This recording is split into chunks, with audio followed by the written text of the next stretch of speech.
All right. This series was suggested by someone during a live stream. I honestly forget who it was, but yeah, sometimes, well, depending. I mean, if the series goes well, then I'll keep doing them. If it doesn't, then this will be the only one, or there'll be a couple. But we're going to discuss 3 units per video. There's overpowered and how to fix them and make them not overpowered anymore. There's terrible and how to make them not terrible. And then there is meh, a category of units that aren't overpowered or underpowered, but we still don't see them very often. They're just kind of underwhelming. So, yeah. Should provide some interesting discussion. These videos shouldn't be too long. Some of the units will use examples where we'll like watch things happen and I'll discuss them. This first video, I have 3 lords and it's pretty easy to just talk about them in the unit selection screen. So this one will be a little bit more of a podcast format, but should be pretty short. Let's get on with it. For the perpetually bad, Thorgrim Grudgebear. Oh, last housekeeping, then I'll shut up. I tried to avoid picking things where my whole feedback is make them cheaper, make them more expensive, because that's interesting to talk about. So we're going to talk about people who have like fundamental issues with their kit, either making them too strong in multiple patches or too weak in multiple patches. First up is Thorgrim.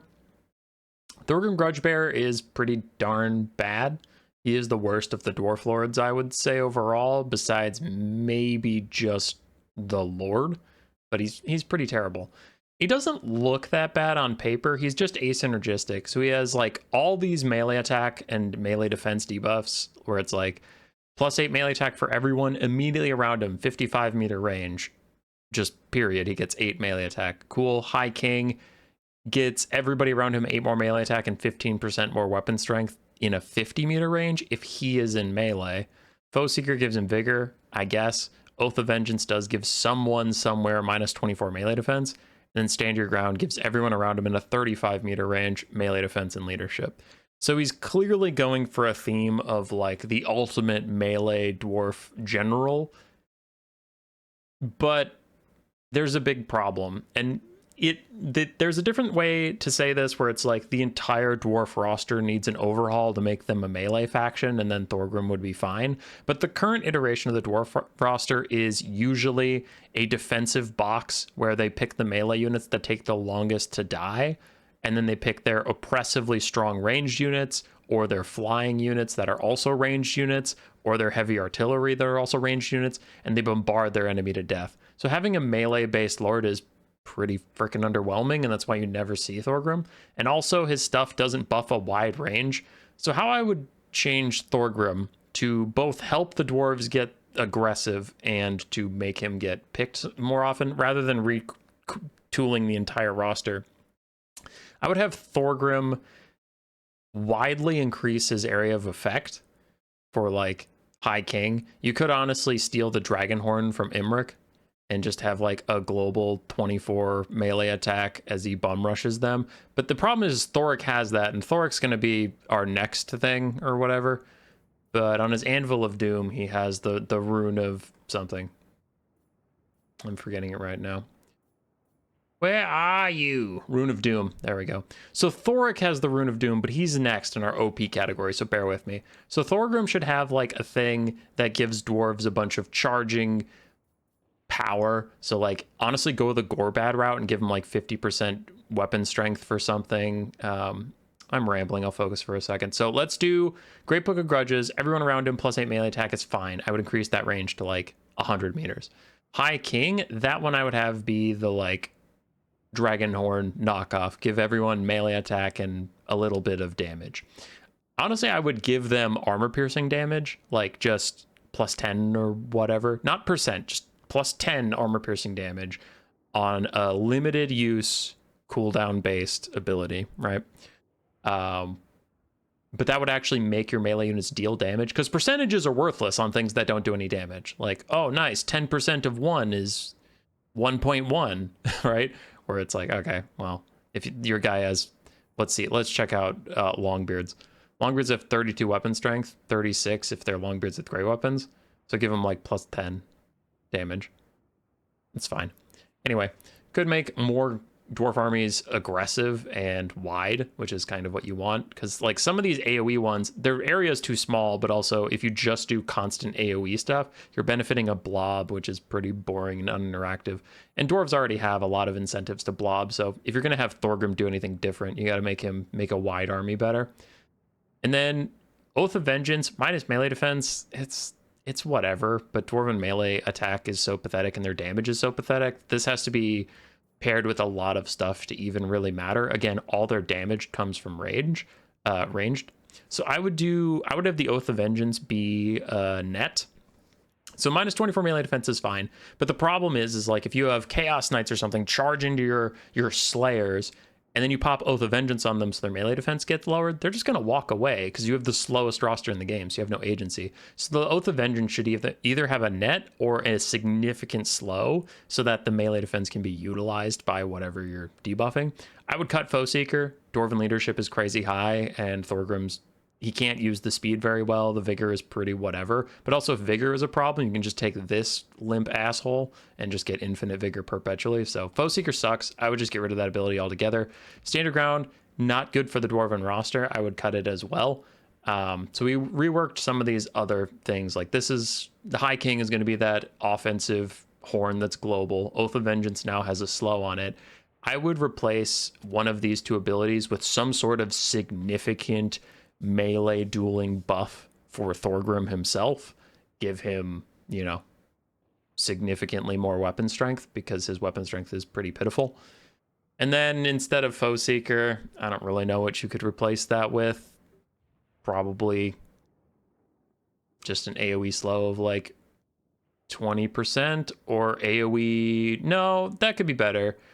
Like AoE ward save could be nice for being near the Throne of Power, but make it pretty small. That one's like 30 meters or whatever.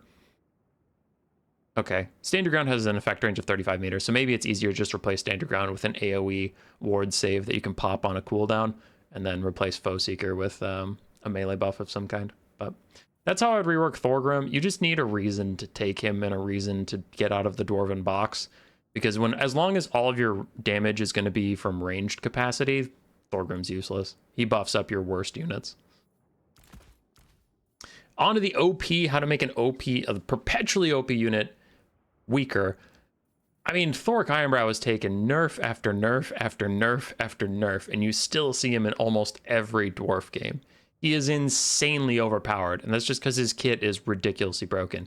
He's a caster lord on a roster that was based around not having spells. He has spells. So, okay, why don't we take our faction's only weakness and completely plug it? And some of these runes are actually better than certain spells in the game. Like Rune of Wrath and Rune is one of the best damaging abilities in the game, and it's not even a spell.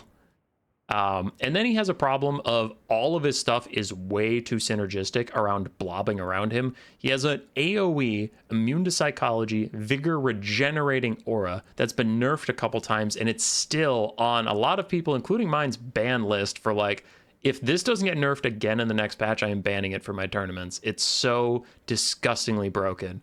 It's awful. Forge Fire is pretty whatever. Master of the Ancient Lore is pretty whatever. Thoric's Rune Armor is pretty whatever. You can usually cut all those things. And then you'll get like one or two runes. Let's do Rune of Wrath and Rune of Slowness. So now he's 1850. He is an armor-piercing duelist, which, by the way, might I remind you, Thorgrim Grudgebearer is not armor-piercing. Thoric is. He has pretty comparable melee stats to Thorgrim. His health is a little lower, but their armor is the same. Thoric actually has better leadership than the High King. And the High King does not have immune to psychology, while Thoric gives it to everyone around him. So Thoric is harder to route than the High King for some reason. He's a better duelist because of his armor-piercing stats and the buffs he can give himself. When he's on his Anvil of Doom, he has a global range rune we talked about before, the plus 24 melee attack. So he can make himself a better duelist than Thorgrim, and he'll have higher vigor. This one's pretty cut and dry on how to make this guy now so strong. Why is he such a good duelist on a roster that has some of the best duelists in the game, theoretically? Like, oh, we could take Belagar if we want to be defensive. We could take Ungrim if we want to be aggressive. Grombrindal if you want to be aggressive with a better slow and unbreakable. Or you could just take Thoric, who's a caster lord who's strangely as good at melee combat as all of these guys, and he has a slow, and he has spells, and he has AoE vigor, and he has AoE ITP, and he has a global melee buff, and he's tankier. Like, it's just obscene. He's way too good at everything. You truly have to rein him back into being the support lord and just absolutely slaughter his melee stats. His melee stats need to be pathetic. And I'm not trying to just be a dwarf hater. If that's the case, keep the AoE, ITP, and vigor regen. Keep the spells. Keep the global buff. Keep all those things, right? But the problem is he's also a good duelist for no reason, mitigating any reason to take Ungrim, Belagar, or Grombrindle. Because if he's going to get in a buff fight with Thorgrim, we talked about him ad nauseum. He's not currently synergistic with the dwarf roster, but the fact that Thoric is a legitimate competitor for dueling with your real duelist lords is a crime. And I think that's how you would take this guy and actually bring him into reality, because he's priced like a support lord. He's 1850 with this kit I took. It's not cheap, but it's not that expensive for everything he brings. Whereas like Ungrim with the kit you would want, Foe Seeker for speed, because he can't catch anything, so you need that little speed. Red Ruin and that, you can cut. Honestly, it's really hard to cut anything here. Let's cut Red Ruin, because it debuffs his melee defense, I guess. But honestly, when I take Ungrim, I keep all of his buffs, because then you can get him up to like 1.2k weapon strength, and it's hilarious. But like, yeah. So I cut what I could. Otherwise, what's the point of taking this guy? And he's 250 less. He's 250 less. That's bullshit. Like, that is just utter bullshit. He only has 40 more weapon strength than Thoric Ironbrow. That's insane.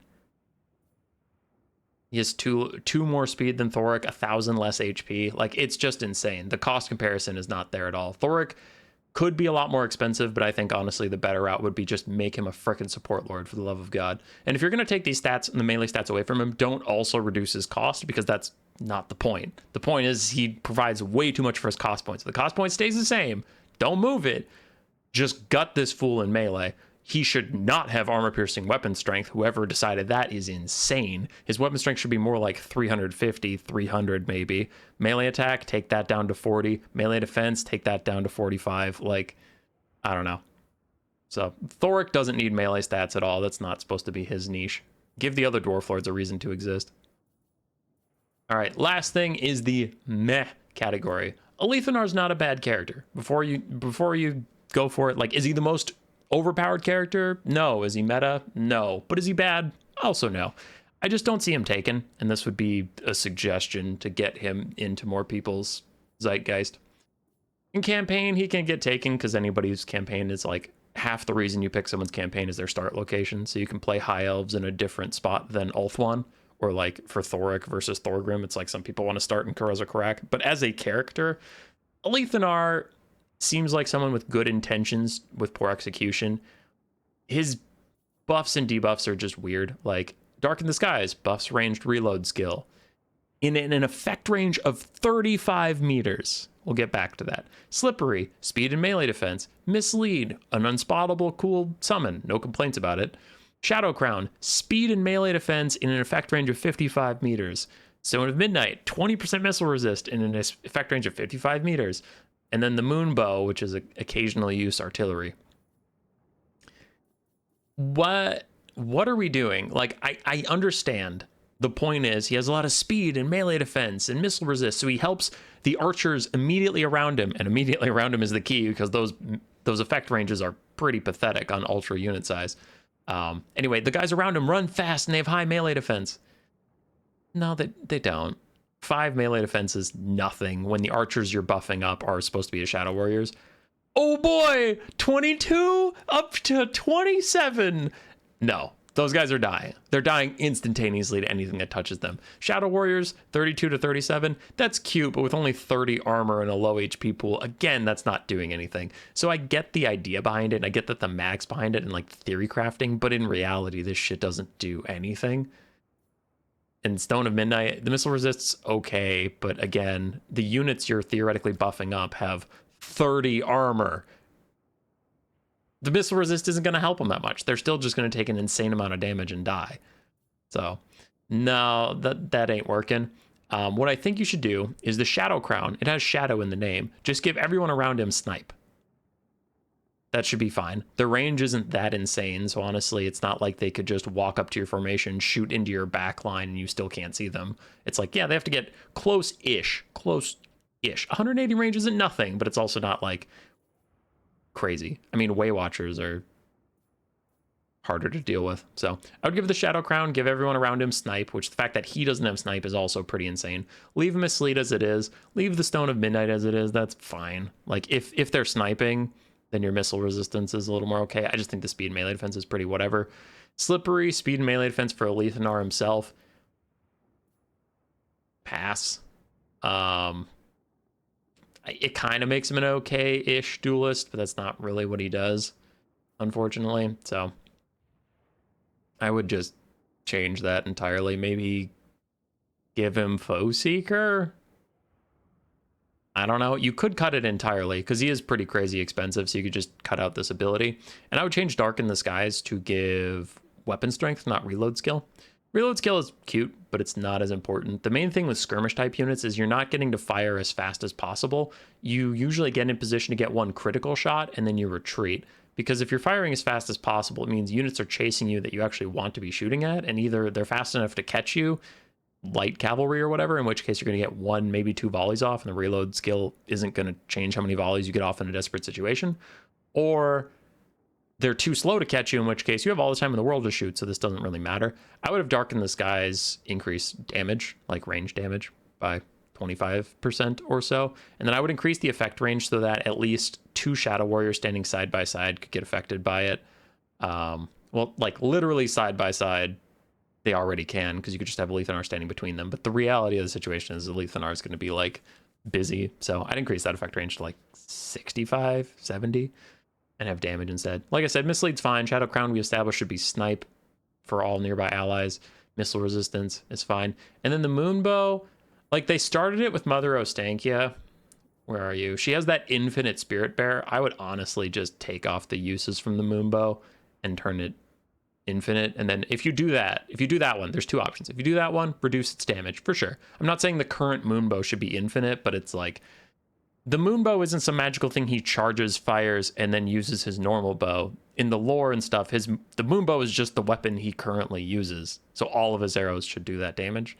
But anyway, for a video game, it's like, just put it on a cooldown, make it a slightly stronger shot. Or I would up, if you keep it in its current way, I'd keep up its uses to like 4, maybe 3, because they seem to like 3 or 2 for some reason, but like honestly 4 is fine. And I think if you did all that, Althanar still wouldn't even be in the overpowered category for like the whole thing we talked about with his kit.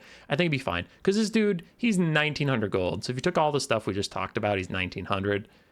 If you cut the missile resist and then the damage Darken the Skies one, he's still 1550. So he's a foot archer lord with no mount options, low HP, low armor for 1550 gold. That's not going to be OP, but just actually give him meaningful buffs for the skirmishers around him, I think it would be fine. But anyway, post in the comments if you like this style of video. It is just kind of rambling nonsense, but someone in stream, I was talking about it like offhandedly on stream, and some people liked that and said it should have been a video. So here we are. Goodbye.